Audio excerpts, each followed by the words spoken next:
Hi friends, host Eric here, host of Talking with Famous People, and today I'm going to do a thrilling and exciting video that is literally all about everything. Literally. This is my greatest hits playlist. If you've never listened to my music before, this is a very good playlist. It's got 16 songs on it. I've made hundreds and hundreds of songs, right? So these are the ones I think are best.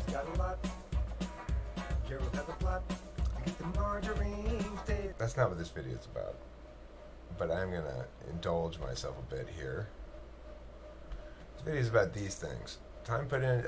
These are just some thoughts I've had today, and rather than trying to make different videos out of all of them, I thought I would make one video about them all, and I thought I'd include a little background music at spots. So let's see, a little background music. Put on your captain's hat and That's quiet enough. Let's see. Lots of learning. Yeah, that's quiet enough. Okay, so anyway, you can listen to that while you're listening to me talk if you want to. I may turn it off after a while if it starts to bug me. This is so wordy, this one. Let me skip songs. Here's nothing but danger every time. Alright, so here's what I'm doing right now. I'm indulging myself and trying to be effortful and purposeful as well. But the thing is, YouTube for me is always first and foremost a battle between doing what I want and doing what people like. Because I want people to like it. I want to do stuff people like, but I don't like constraining myself or conscribing my scope of stuff that I do, really. But that's too bad for me. You know, I mean, it's not like a good point or anything. I try to have as much fun as I can on YouTube. It's a happy place for me. It's a really happy place. I mean, it's like, as far as social media goes, I am extremely happy with just being around YouTube, and it's a love fest around here by and large, as far as I'm concerned. You know, Howls with Wolves, you're on this list of things to talk about, by the way. There I am. I don't need to see that, we can just hear it. Yeah, that's the whole point. Okay, so one thing that occurred to me is that young people don't understand, really, and that they're never going to understand, no matter what. Because the origin of this thought was that,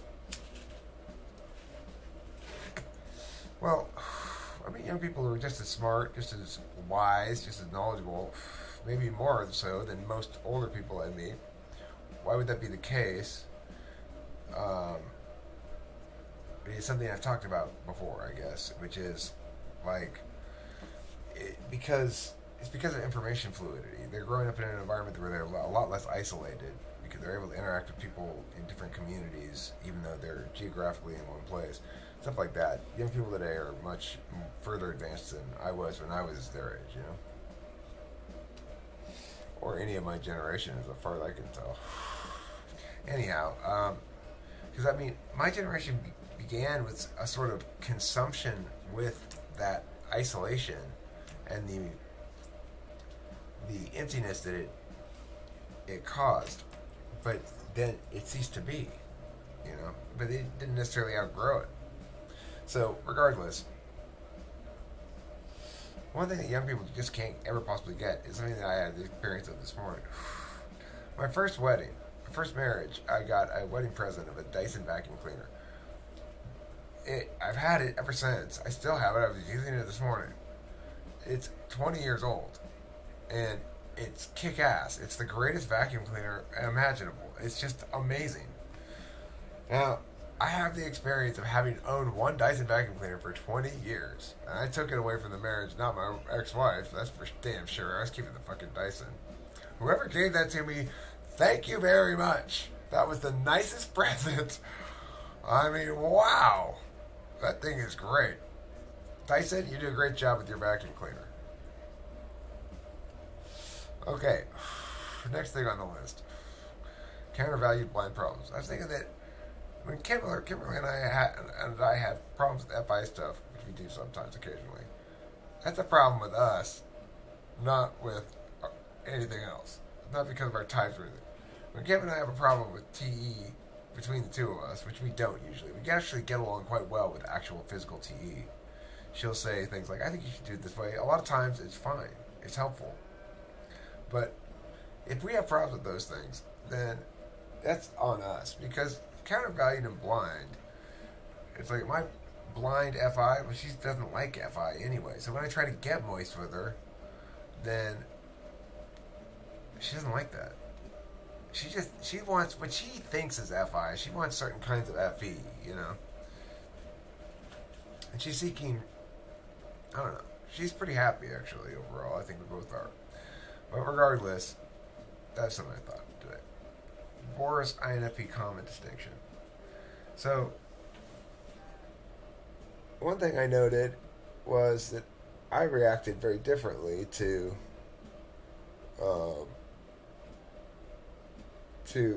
Homie howls with wolves. This is the side of INTPs I never understood. When they become unnecessarily competitive, egotistical, and overjudgmental. Sorry, Hoster, I just don't know what makes you guys do that. I was surprised to see that because I didn't feel I came across like that, but apparently I did. Actually, I want to know if you watched this or if you're just reacting to the title, because I don't think I was actually very judgmental or competitive in this video, regardless of the title. I agree with what you're saying in general, though. I did watch it, and your general mood reminded me of other HPs I know. Thanks for the feedback. It's useful and interesting. Why did I react so differently to him than to Boris? Well, because he's critiquing my harm prevention, basically. He's saying, you're being reckless in your harm doing, and it's got bad FE impacts too. But he's really critiquing the harm doing. So I respect that, and you know, if he's an INFP, then he's my supervisor type, and I suspect he is an INFP. And I guess just because I feel like a supervisee inherently or something, that I roll over on those kind of critiques. I'm not necessarily movable, but I definitely roll over on them because I'm assuming that somebody's critiquing my FI harm prevention. And by the way, I gotta say that a lot of my ideas about FI and some of the language I use is still derived from Mega Bros' explanation of FI to me a long ass time ago. That being one of them is the notion that it is implicit to FI is harm prevention, preventing harm towards what you love, and I'm bad at harm prevention in general. What's going on, baby cakes? You look upset. I'm recording a video right now, but I can end it pretty soon if you need me to. No, I'm just finished working. Okay. So what I'm talking about here, Kim, is this list of things. You already missed some excitement, but you'll get to see the rest of it. So, okay. That was my Boris INFP common distinction for the response to INFP. Next, let's talk about hypergamy and politicization. Politicization? What is politicization anyway? So hypergamy is this word that I got introduced to yesterday by Kestrel, and it's kind of like it's been co-opted by the men's movement.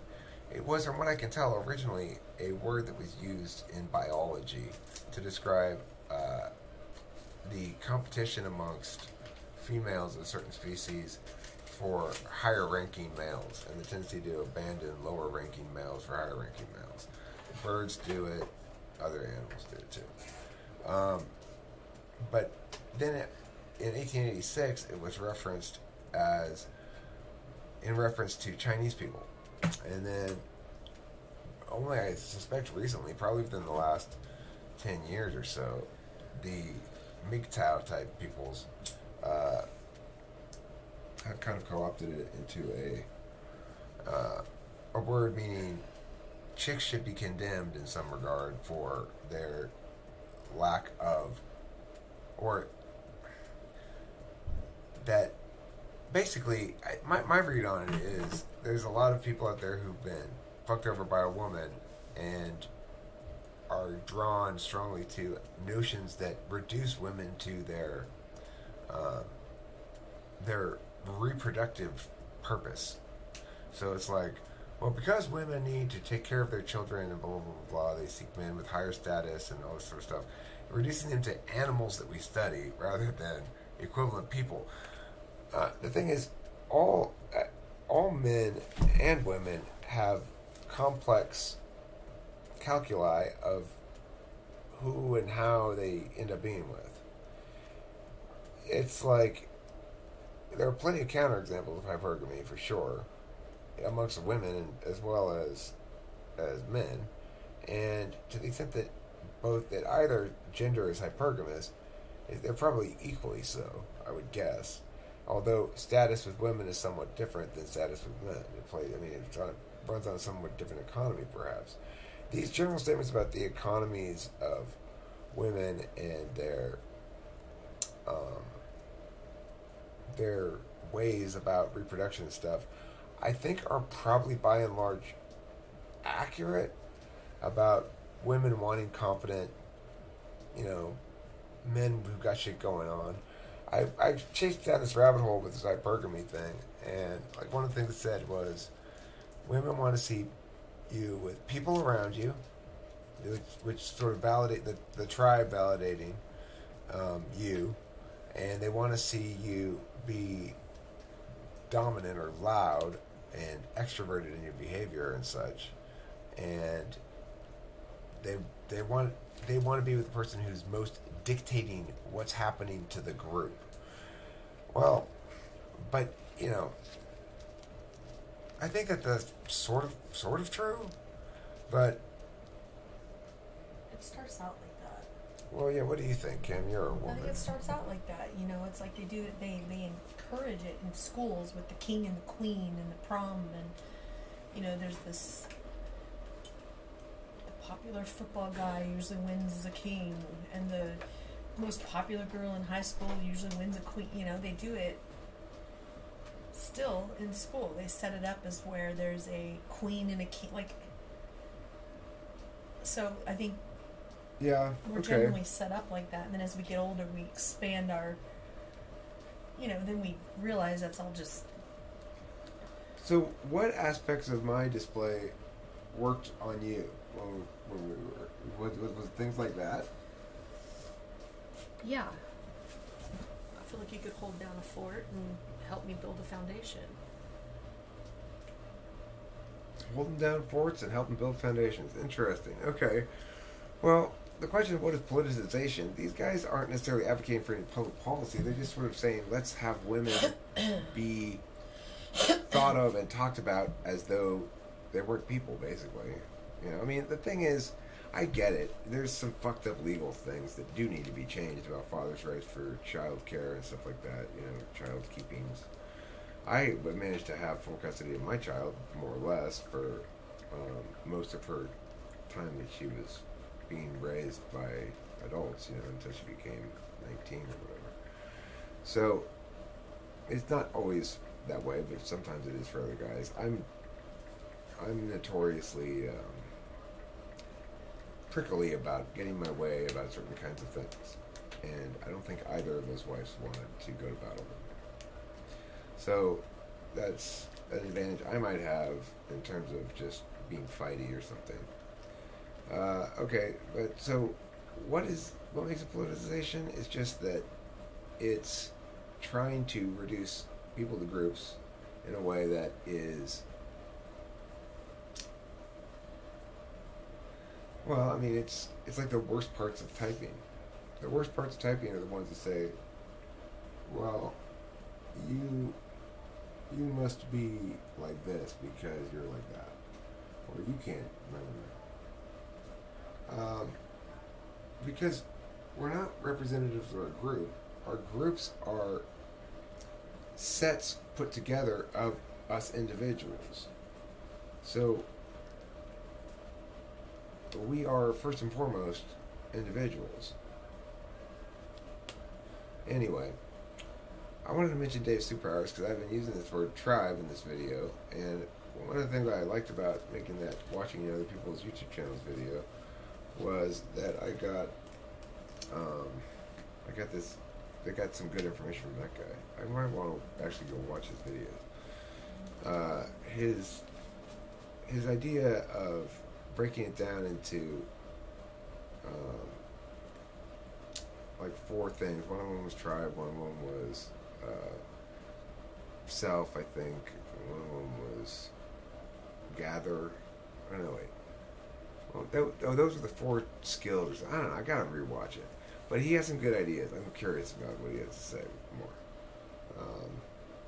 That's the sort of thing, though, where you go, okay, I like the way that he's got tribe is TE and FE.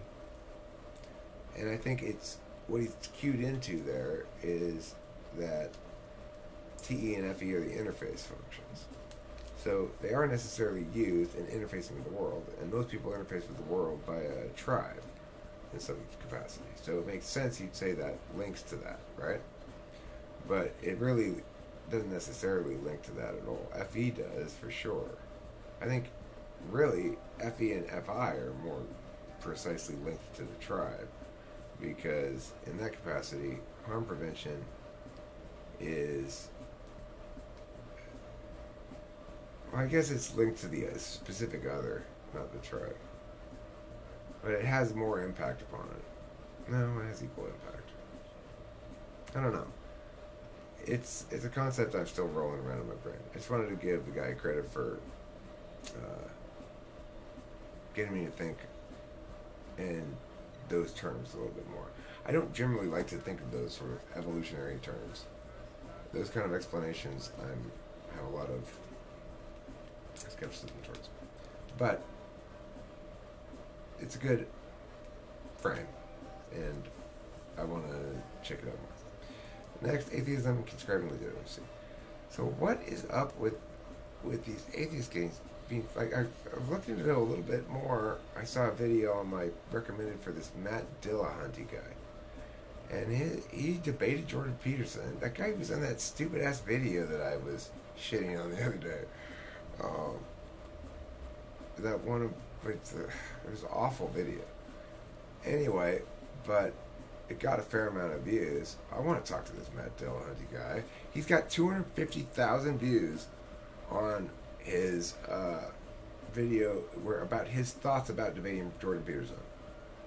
250,000 views. I mean, he was willing to talk to those idiots on that stupid atheism thing. He surely would be willing to talk to me. Maybe he can boost my YouTube channel with his presence. Matt Dillahunty. I bet we don't even disagree about anything. It's like I picked him just by hearing him speak a couple of words in that one video of the losers. What were those people called? Was that Mr. Atheist? Yeah, they're not. I'm sorry, I don't mean to call them losers. They're just TE fucktards. Okay. Anyway, I picked him as a TI user though. It's funny, just by I just knew he's like that guy. That guy seems to be a lot more, realized in some capacity. Anyway, why the need to conscribe legitimacy, and what is that going to get you? So, we have a need to conscribe legitimacy if I'm making claims like, you can drive your car over this bridge I made out of marshmallows. It'll hold up. We need that kind of metric that we can turn to say, ought I have faith in this? Ought I have faith in his claim?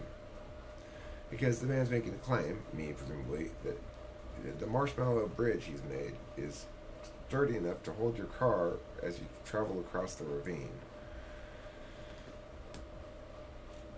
Now, the whole God question is a lot like the race question. What, those people are causing violence because of God? No, you're missing the point. They're not causing violence because of God, and the cops aren't causing violence because of racism. They're not doing unjust crimes against individuals because of meh. It doesn't matter what their mental state is. If we can determine that it's intentional, willful, their justification doesn't matter. It's always wrong. And that's logically deducible. So we can deduce logically negative moral realities. And you don't have to have any God for that. Okay? The thing you do need to have God for is a positive moral duty. If you want to have that. You don't necessarily have to have that. I'm not saying you're better off if you do. You probably are. But I'm not saying necessarily. Obviously, Matt Dillahunty's doing just fine without God. So, do you want a sandwich? Do I want a sandwich? I do want a sandwich. Thank you. I do want a sandwich a lot. And can I get a water, too?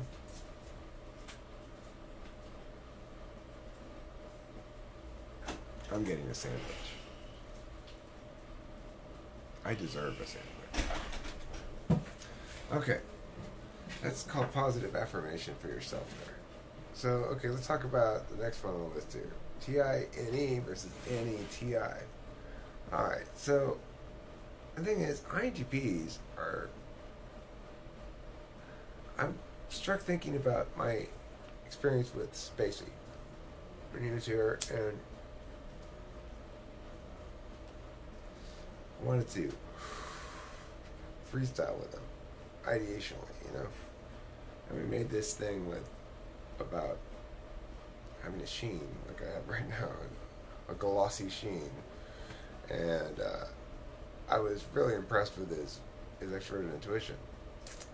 And it occurred to me that INTPs and ENTPs is just a matter of, in terms of their dominant tool pairing, the difference is mostly just where the person is standing who's observing them. So it's like if you're standing outside and it's dark outside and it's light inside, then you can see everything, right? But if it's light outside and it's dark inside, then you can't see anything. So it's like the same thing's going on in the room behind there, regardless of whether you can see it. But it tends people to, I think, mistake INTPs as more logical and less creative than they are. I mean, I think they are very, very logical. But I think they're more creative than people give them the credit for. Because they don't voice it. Why don't they voice it? Well, they seek somebody else to help them deal with the FE complications of being a maker of stuff or a presenter of self as an object of open to critique and or affirmation or whatever. INTPs are very skittish about putting themselves out there like that. They don't like to have to manage that FE stuff. Makes them very risk avoidant. Any thoughts for this mishmash thought video, Kim, that you'd like to add before we call it a video? No. Alright then. Thanks for watching. And don't forget to eat plenty of cheese. And the music that's been playing softly in the background, again, before I do go, is it's this playlist, Greatest Hits. It's right on the front page if you want to listen to it. It's good stuff, I tell you. This one is really good, this new one here. True Stories How I Saved Cosmo. This is Kim's favorite, I think.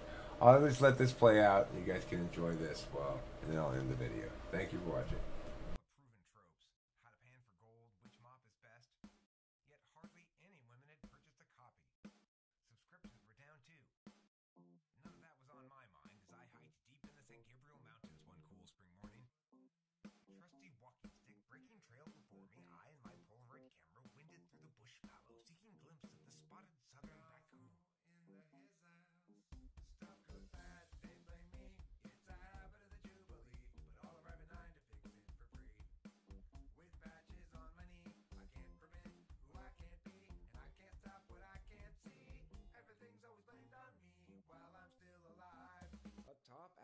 Past a lengthy incline, my breath slowly returned, and I surveyed the vista.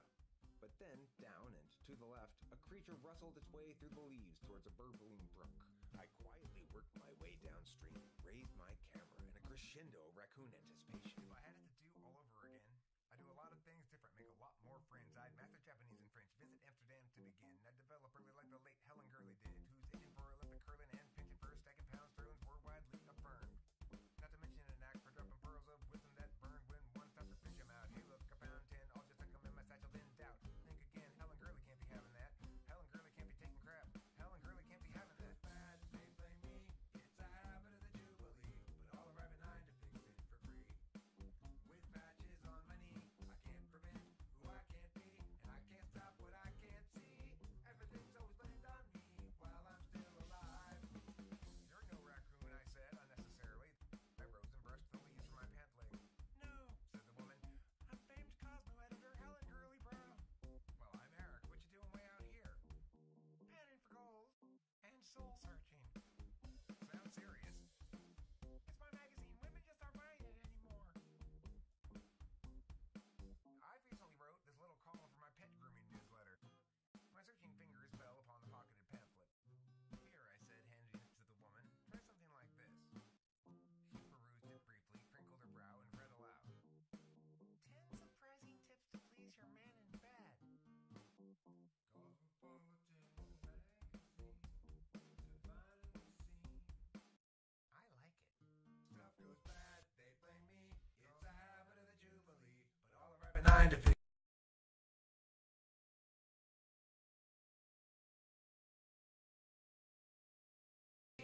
Everything's always blamed on me while I'm still alive. Hey, look, I found 10. I'll just tuck them in my satchel, then doubt. Think again. Girlie won't be having that. She's a bully when gonna snatch them all back, locking fully in her brain by rejecting my crap. Any way to attack, just to fester and track. No way to retract. Trips a shit and bad trap, full of nothing but lack. Unless the way that's next to the stack is a way to use a booster and attack. I'm not gonna lie to you. I think it's great. I can't wait to find out what they are. And just to tidy things up, I never did see one of them old coons. Turns out it wasn't even a real species.